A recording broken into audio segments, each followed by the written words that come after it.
Tahun 1336. Di dalam istana megah Kerajaan Majapahit, para bangsawan dan pejabat tinggi berkumpul dalam sebuah upacara besar.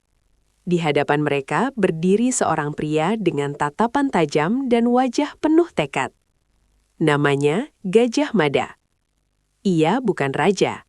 Ia bukan pula keturunan bangsawan besar. Namun pada hari itu, kata-kata yang keluar dari mulutnya akan mengguncang sejarah Nusantara selama berabad-abad. Dengan suara tegas, ia bersumpah. Ia tidak akan menikmati kenikmatan dunia sebelum seluruh Nusantara berada di bawah kekuasaan Majapahit. Sumpah itu dikenal sebagai Sumpah Palapa. Banyak orang menganggapnya gila. Banyak yang menganggapnya mustahil.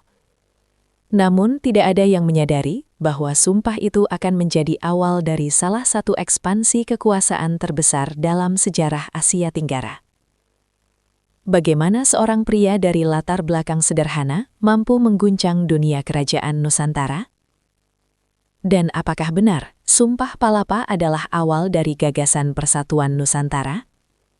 Mari kita menelusuri kisahnya. Sejarah Nusantara menyimpan kisah-kisah luar biasa yang seringkali terlupakan oleh zaman. Kisah tentang keberanian, ambisi besar, dan visi yang melampaui zamannya. Dalam video ini, kita akan mengungkap rahasia di balik Sumpah Palapa, sumpah legendaris yang diucapkan oleh Mahapatih Majapahit Gajah Mada. Bagaimana sumpah itu lahir? Bagaimana strategi besar di baliknya? Dan bagaimana sumpah tersebut akhirnya membawa Majapahit menuju puncak kejayaan. Jika kamu menyukai cerita sejarah Nusantara yang disampaikan dengan gaya dokumenter epik seperti ini, jangan lupa dukung channel ini dengan menekan tombol subscribe dan bagikan video ini agar semakin banyak orang mengenal sejarah besar tanah Nusantara. Pada awal abad ke-14, wilayah Nusantara bukanlah satu kesatuan. Pulau-pulau besar dipenuhi oleh kerajaan yang berdiri sendiri-sendiri, masing-masing memiliki kekuasaan, ambisi, dan kepentingan mereka sendiri. Di Sumatera berdiri kerajaan besar Sriwijaya yang pernah menguasai jalur perdagangan laut. Di Jawa Timur, muncul kerajaan kuat bernama Singhasari yang sebelumnya menjadi kekuatan besar di wilayah tersebut. Namun, setelah runtuhnya Singhasari, sebuah kerajaan baru mulai bangkit di tanah Jawa. Kerajaan itu bernama Majapahit. Didirikan oleh seorang bangsawan bernama Raden Wijaya, Majapahit lahir dari konflik besar dan intrik politik yang rumit. Pada masa awal berdirinya, Majapahit masih jauh dari kata stabil. Pemberontakan terjadi di berbagai daerah dan banyak wilayah belum sepenuhnya tunduk pada kekuasaan kerajaan. Namun di tengah kekacauan itu, seorang pemuda mulai menunjukkan bakat luar biasa dalam menjaga keamanan kerajaan. Namanya adalah Gajah Mada. Gajah Mada awalnya dikenal sebagai pemimpin pasukan Bayangkara, pasukan elit yang bertugas menjaga keamanan istana dan keluarga kerajaan. Tugas ini sangat berat. Majapahit pada masa itu masih menghadapi berbagai pemberontakan dari wilayah yang tidak puas terhadap kekuasaan kerajaan.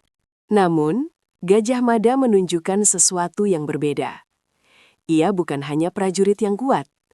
Ia juga memiliki kecerdasan strategi yang luar biasa. Dalam berbagai konflik internal kerajaan, Gajah Mada berhasil menumpas pemberontakan dengan cepat dan efektif. Keberhasilannya membuat namanya semakin dikenal di lingkungan istana. Para bangsawan mulai melihat bahwa pria ini memiliki potensi besar sebagai pemimpin. Dan akhirnya, ketika kerajaan membutuhkan sosok kuat untuk memimpin pemerintahan, Gajah Mada diangkat menjadi Mahapatih Majapahit.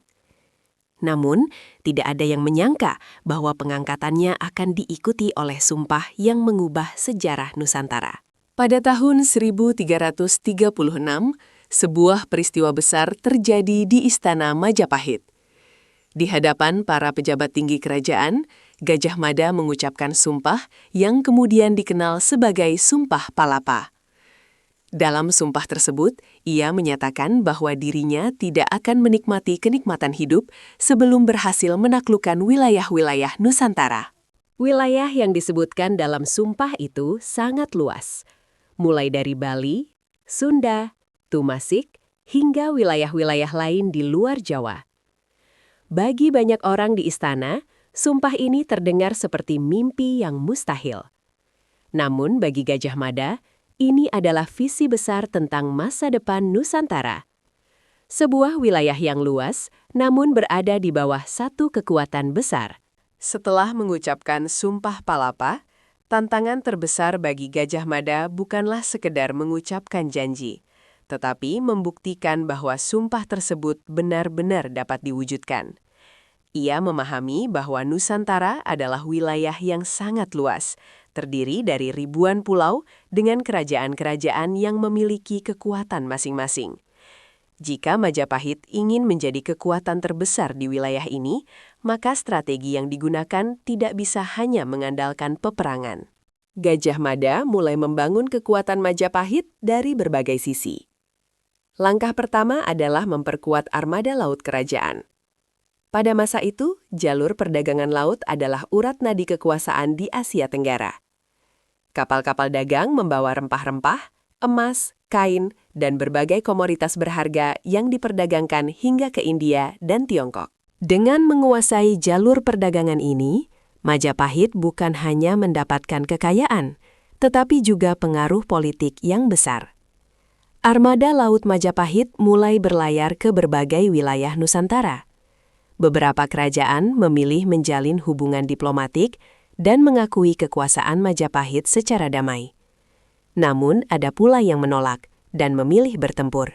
Disinilah kemampuan strategi Gajah Mada benar-benar terlihat. Ia tidak selalu menggunakan kekuatan militer secara langsung. Dalam banyak kasus, ia memilih pendekatan diplomasi, pernikahan politik, atau aliansi perdagangan untuk memperluas pengaruh Majapahit. Wilayah demi wilayah mulai berada di bawah pengaruh kerajaan besar ini. Nama Majapahit semakin dikenal, dan nama Gajah Mada mulai ditakuti oleh kerajaan-kerajaan yang sebelumnya berdiri sendiri. Namun, di tengah keberhasilan tersebut, sebuah peristiwa besar akan terjadi yang kelak menjadi salah satu tragedi paling terkenal dalam sejarah Nusantara. Di antara berbagai kisah tentang kejayaan Majapahit, ada satu peristiwa yang selalu dikenang dengan nada yang berbeda. Peristiwa itu dikenal sebagai tragedi Bubat. Pada masa pemerintahan Raja Besar Hayam Wuruk, hubungan antara Majapahit dan Kerajaan Sunda sempat direncanakan untuk diperkuat melalui sebuah pernikahan politik. Di antara berbagai kisah tentang kejayaan Majapahit, ada satu peristiwa yang selalu dikenang dengan nada yang berbeda. Peristiwa itu dikenal sebagai tragedi Bubat.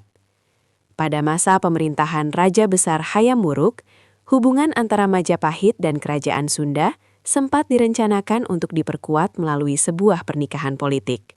Raja Sunda membawa putrinya, Dyah Pitaloka Citra Resmi, ke Majapahit untuk dinikahkan dengan Hayam Wuruk. Awalnya, pernikahan ini diharapkan menjadi simbol persatuan antara dua kerajaan besar.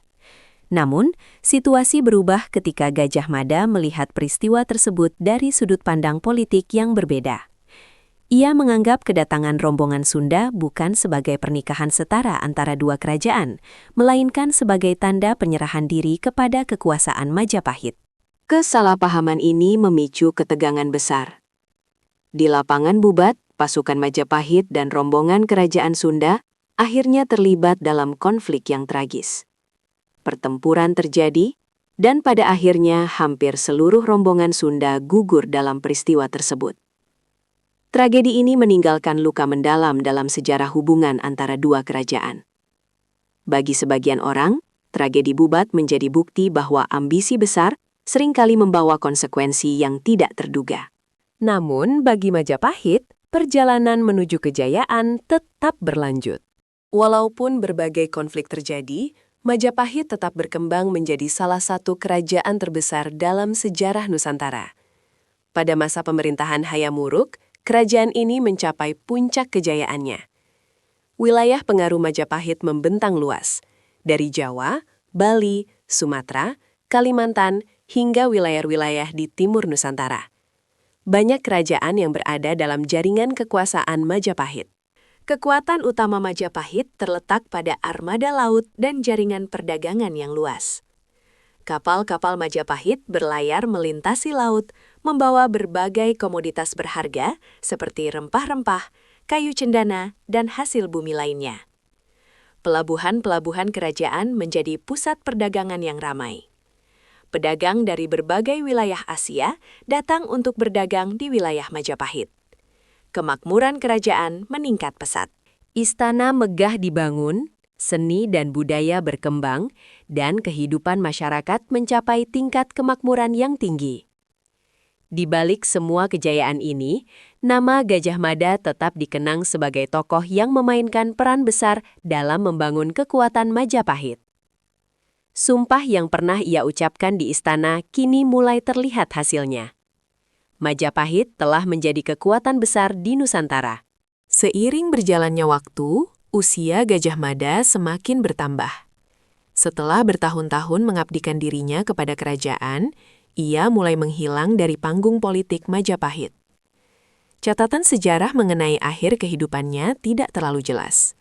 Beberapa sumber menyebutkan bahwa ia meninggal sekitar pertengahan abad ke-14, namun detail mengenai peristiwa tersebut tidak banyak diketahui. Namun satu hal yang pasti, warisan yang ia tinggalkan tidak pernah benar-benar hilang. Sumpah Palapa telah menjadi simbol ambisi besar yang pernah mengubah arah sejarah Nusantara. Walaupun Majapahit akhirnya runtuh berabad-abad kemudian, kisah tentang Gajah Mada tetap hidup dalam berbagai catatan sejarah, naskah kuno, dan legenda masyarakat. Ia dikenang bukan hanya sebagai seorang panglima atau pejabat kerajaan, ia dikenang sebagai sosok yang memiliki visi besar tentang persatuan wilayah Nusantara. Sebuah visi yang jauh melampaui zamannya. Dan hingga hari ini, nama Gajah Mada tetap menjadi bagian penting dari sejarah Indonesia.